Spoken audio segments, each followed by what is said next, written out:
Namaskar. Welcome in Agarwal classes. I, Rachna Agarwal, welcome you all in this class. And the topic, the chapter name is Indian Economy on the Eve of Independence. This is part 1.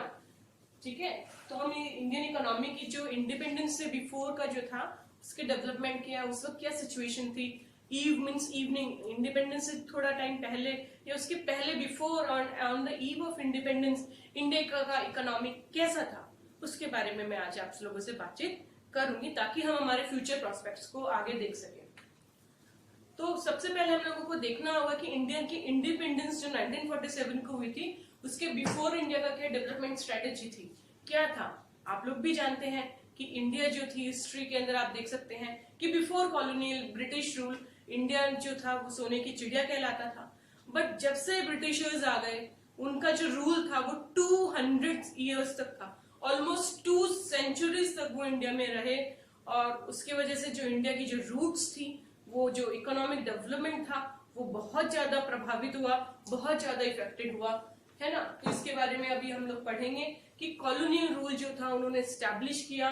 Colonial rule का मतलब यही होता है कि एक country dominate करती है दूसरी कंट्री को. जैसे ब्रिटिशर्स हमारे ऊपर, हम इंडिया को कॉलोनी बनाया था तो वो हमारे यहाँ से रॉ मटेरियल ले जाते थे, एक्सपोर्ट करके उसको प्रोसेस करके फिनिश गुड बना करके अपने मन की रेट के ऊपर मास्टर्स जो थे वो इंपोर्ट करते थे अपनी कॉलोनी के अंदर, मतलब कि इंडिया के अंदर, और उनको एक फिक्स्ड एश्योर्ड मार्केट मिल जाता है. ये होता है कॉलोनी, जिसके अंदर कॉलोनियल रूल के अंदर जो मास्टर कंट्री होता है वो अपनी कॉलोनी को, उसकी इकोनॉमी के जो इंटरनल बिजनेस अफेयर्स है उनको वो हैंडल करता है, उनसे रिलेटेड पॉलिसीज वो बनाता है. तो ब्रिटेन ने भी यही किया था कि इंडिया जो था सोने की चिड़िया कहलाता था, वहां से रॉ मटेरियल वो ले जाता था और अपना इंडस्ट्रियल बेस एस्टैब्लिश उसने खुद की कंट्री के लिए किया था.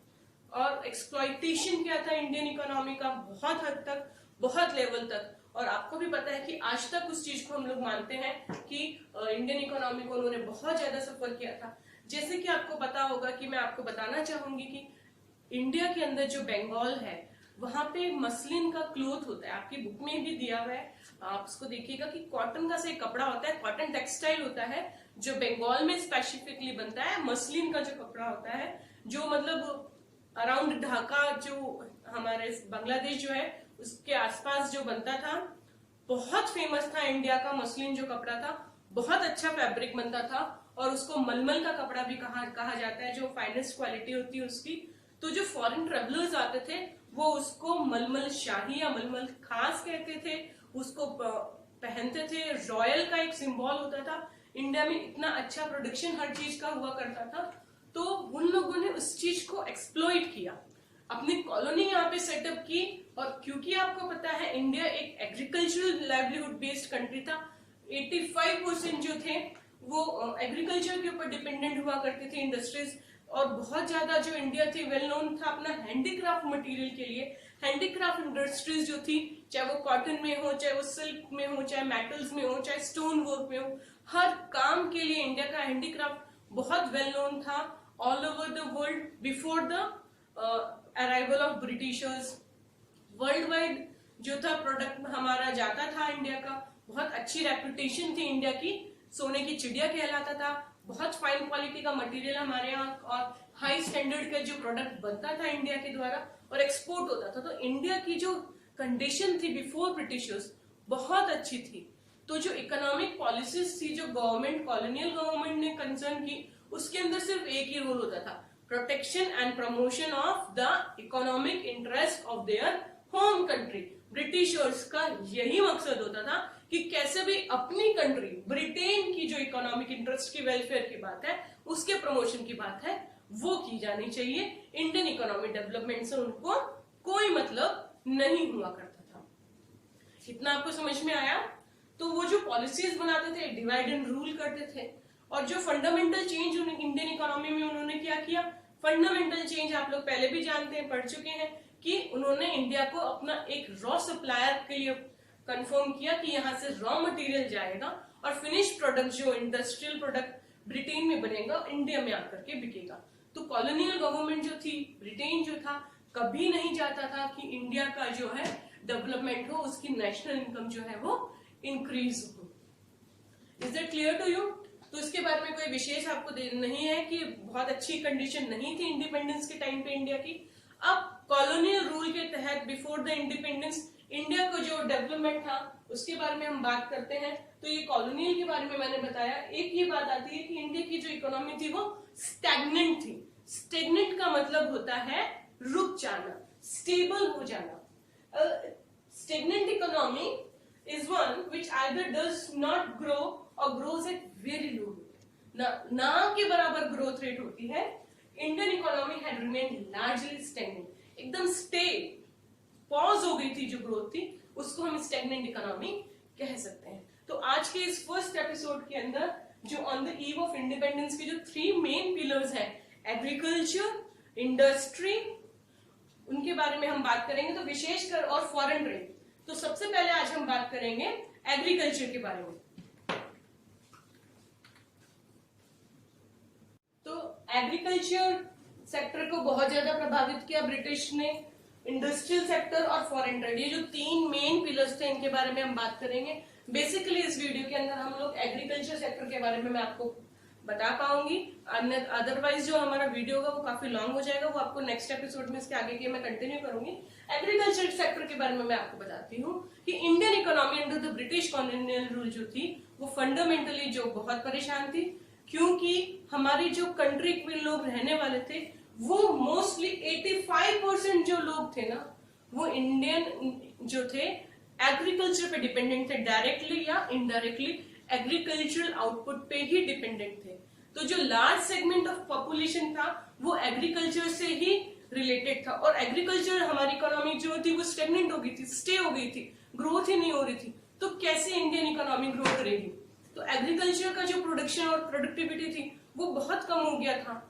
एग्रीगेट एरिया जो कल्टीवेशन का था वो कम कर दिया गया था। एग्रीकल्चर सेक्टर के अंदर बहुत सारे लैंड सेटलमेंट्स उन्होंने कर दिए थे कॉलोनियल गवर्नमेंट्स ने, और जमींदारी सिस्टम उन्होंने जो इंपॉर्टेंटली इसके अंदर इंप्लीमेंट किया वो सबसे ज्यादा रहा कि डिवाइड एंड रूल का किया। जमींदार उन्होंने जगह जगह लैंड्स के ऊपर बना दी, जो काम करने वाले फार्मर्स थे उनके ऊपर जमींदार बना दिए, और जमींदार के ऊपर थे ब्रिटिशर्स।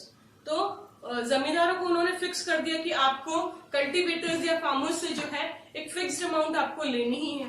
अब जो जमींदार थे उनको प्रेशर हुआ करता था, वो टैक्स या रेवेन्यू के रूप में, कलेक्शन के रूप में फार्मर्स से जितना हो सकता था मैक्सिमम ले लेते थे, और जितना ब्रिटिश गवर्नमेंट ने बोला उतना उनको दे देते थे।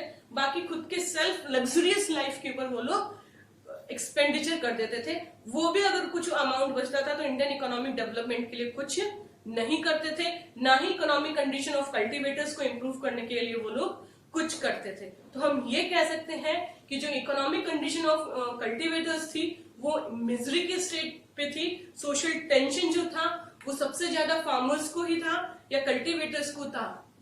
तो हम to a very great extent the term of the revenue settlement were also responsible for the zamindari adopting such an aptitude, है ना। और जमींदारी सिस्टम के अंदर भी ब्रिटिशर्स ने क्या डेट फिक्स कर रखी थी कि आपको इस दिन फला डेट को फिक्स्ड अमाउंट रेवेन्यू का लाके ही देना है, वरना हम दूसरा जमींदार अपॉइंट कर देंगे। तो जमींदार जो थे अपनी पोस्ट को बचाने के लिए, अपने रुतबे को, अपनी लग्जरियस लाइफ को बचाने के लिए एक्सप्लॉइटेशन करते थे फार्मर्स का और कल्टीवेटर्स का। और उस वक्त क्योंकि टेक्नोलॉजी नहीं थी, लैक ऑफ इरिगेशन फैसिलिटी थी, फर्टिलाइजर्स का यूज होता ही नहीं था, तो फार्मर्स जो थे उनकी एग्रीकल्चर पोजीशन जो थी वो बहुत ज्यादा पुअर थी, फार्मर्स की और कल्टीवेटर्स की। और सबसे ज्यादा इंपॉर्टेंट बात, ब्रिटिशर्स ने क्या किया कि उनको कहा कि आप फूड क्रॉप्स नहीं ग्रो करोगे, फूड क्रॉप्स की बजाय आप लोग ग्रो करो कैश क्रॉप। कैश क्रॉप जैसे कि कॉटन, या उनको नील की जरूरत पड़ती थी, इंडिगो की खेती करो, जो आप खा तो सकता नहीं इंसान इन सब चीजों को फार्मर्स, क्योंकि हो सकता है अनाज की तो वो चोरी करके खा भी ले।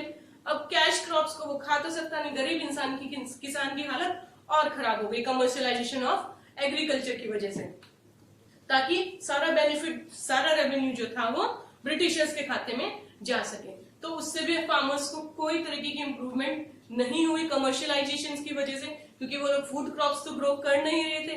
वो लोग अब कुछ फार्मर्स जो थे वो कैश क्रॉप्स को ग्रो कर रहे थे, और उससे क्या फायदा होता था, ब्रिटिशर्स अपने होम कंट्री ले जाते थे, उसको वहां पे इंडस्ट्रियल में उनको as a raw material use करते थे, और फिर इंडिया की मार्केट में आकर के उनको हायर रेट पे वो लोग सेल करते थे।